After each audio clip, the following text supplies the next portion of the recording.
विपक्ष और खासकर समाजवादी पार्टी अपनी कमियों को दूर कर लेती, अपनी कमियों को, तो जो बातें सामने आ रही हैं वो कुछ आती नहीं, अपनी कमियां दूर कर लेती। तो कहीं विपक्ष को अपनी कमियां और खासकर समाजवादी पार्टी को तो अपनी जो कमियां दिखाई नहीं देती। शिवपाल सिंह यादव ने समाजवादी पार्टी पर कसा तंज, पहले अपनी कमियां दूर कर ले समाजवादी पार्टी। शिवपाल सिंह यादव ने कांग्रेस में जाने की अटकलों को बताया फेक न्यूज। इटावा में प्रगतिशील समाजवादी पार्टी के अध्यक्ष शिवपाल सिंह यादव, जिन्होंने कांग्रेस में जाने की बात को खारिज करते हुए कहा कि समाजवादी पार्टी ने हमें गठबंधन का नहीं माना तो हम खुद ही अलग हो गए। पत्रकारों से बातचीत में जब शिवपाल से कांग्रेस में जाने की अटकलों के बाबत पूछा गया तो उन्होंने इसे फेक न्यूज बताया।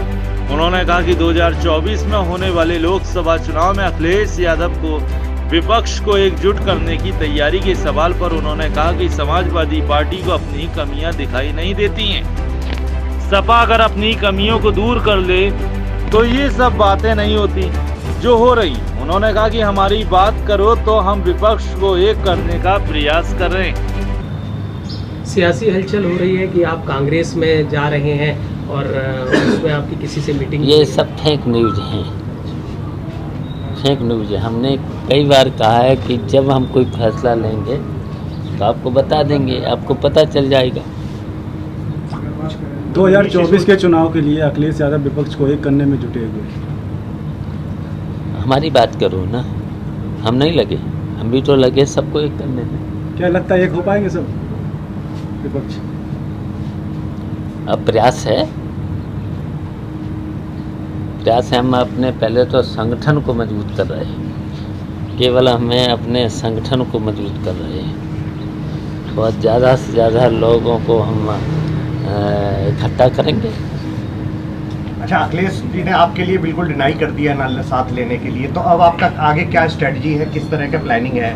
क्योंकि ओम प्रकाश राजभर या किसके साथ अब पूरा आगे का बनाने का? देखिए, मैं खुद ही जब हमको नहीं पूछा है, हमें गठबंधन का माना है, तो हम खुद ही अलग हो गए। तो हम गठबंधन में थे ही नहीं, तो हम खुद ही अलग हो गए गठबंधन से। सर, विपक्ष जिस तरह आजकल ट्विटर की राजनीति कर रहे हैं उत्तर प्रदेश में, खासतौर पर आप जहाँ दिखाई दे रहे हैं सड़कों पर, विपक्ष ट्विटर तक की केवल सीमित रह गया है। क्या लग रहा है इसको? अगर विपक्ष और खासकर समाजवादी पार्टी अपनी कमियों को दूर कर लेती, अपनी कमियों को, तो जो बातें सामने आ रही हैं तो वो कुछ आती नहीं, अपनी कमियां दूर कर लेती। तो अगर अपनी कमियां कर लेते तो कहीं विपक्ष को अपनी कमियां और खासकर समाजवादी पार्टी को तो अपनी वो जो कमियां दिखाई नहीं देती। भाई, आज भी 2 बड़े नेताओं पर छापेमारी हुई है उत्तर प्रदेश में, क्या किस तरह से देखते हैं आप? देखिए, अब ईडी का काम है, ईडी का काम है। जहाँ जहाँ उन्हें शिकायतें मिलेंगी तो हम अपना काम करेंगे। सीबीआई ने मनीष सिसोदिया के यहाँ भी सुबह छापा मारा है, वहाँ भी छापेमारी कार्रवाई चल रही है। इनका दुरुपयोग लग रहा है इन बड़ी एजेंसियों का? अब देखिए, इसकी समीक्षा जब होगी तब पता चलेगा।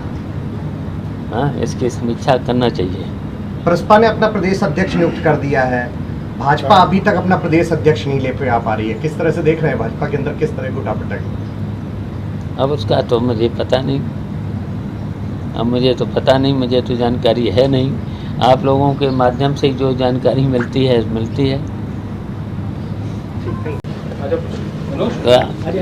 आज देखिए, कृष्ण के जन्म अष्टमी है, कृष्ण जी का जन्म आज के दिन हुआ था। तो सबसे पहले तो हम बधाई देना चाहते हैं, प्रदेश की जनता को बधाई देना चाहते हैं।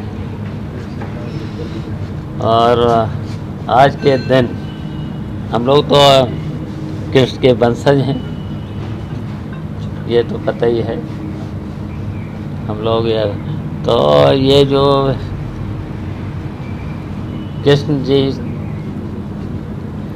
वैसे तो जानते ही हो, गुरु, सबके गुरु माने गए हैं। और संसार में सबसे ज़्यादा कृष्ण को मानने वाले लोग हैं। और इसलिए मानने वाले हैं कि उन्होंने हमेशा धर्म की लड़ाई लड़ी है, एक जात की लड़ाई नहीं लड़ी है, सबके लिए। तो आज उनका जन्मदिन है, बहुत खुशी का दिन है। भगवान कृष्ण तो दुनिया के गुरु थे, तो उन्होंने तो देखिए 8 अवतार थे, तो सबसे श्रेष्ठ माने गए हैं। तो उनके तो सब लोग, आज हम सब लोग उनको पूजा कर रहे हैं, कृष्ण जी को मान रहे हैं, पूरी दुनिया मान रही है और पूरा हिंदुस्तान मान रहा है कृष्ण जी। हालांकि अखिलेश यादव का नाम लिए बगैर शिवपाल यादव ने कहा, जब हमें ही गठबंधन का नहीं माना तो हम खुद ही अलग हो गए। अब अपनी पार्टी को मजबूत करने और इसे बढ़ाने में लगे हैं और इसलिए हमने पार्टी में युवाओं को जिम्मेदारी सौंपी। आपको बता दें, शिवपाल यादव सपा प्रमुख अखिलेश यादव के चाचा और सपा संस्थापक मुलायम सिंह यादव के छोटे भाई, चाचा भतीजे के बीच 2016 में सपा की सरकार रहते ही अनबन शुरू हुई, तो फिर दोनों के रास्ते जुदा जुदा हो गए।